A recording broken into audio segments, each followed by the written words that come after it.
This was the scene at Iran's parliament this morning.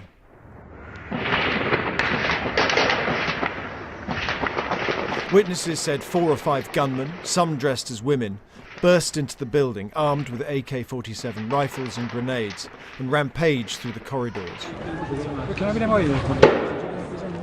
Security forces quickly surrounded the parliament and locked down the area in central Tehran. Inside, there were reports of hostages being taken amid a standoff between the attackers and police.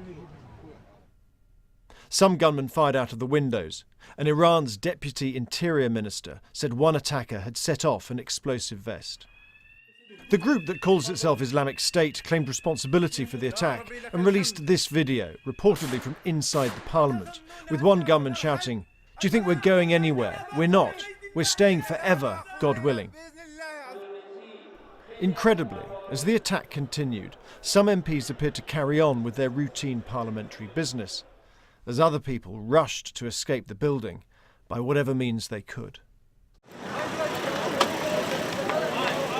Emergency services rushed to the scene, and local media reported a number of people killed, possibly as many as 12, and many more wounded in the attack.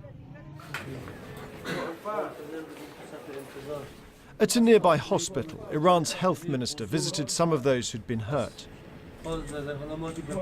This man said he'd been shot from a long distance by men with big machine guns. "I was shot in the leg," he said, "but they shot others in the head and the chest." About half an hour later, several miles to the south, this.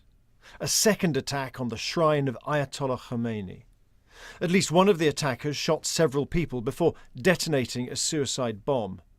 As police rushed to the scene, there were reports that at least one person, a gardener, had been killed and many others wounded. A state of emergency was declared across Iran, as officials said a third attack had been thwarted. Iranian-backed forces are fighting so-called Islamic State across Iraq and Syria.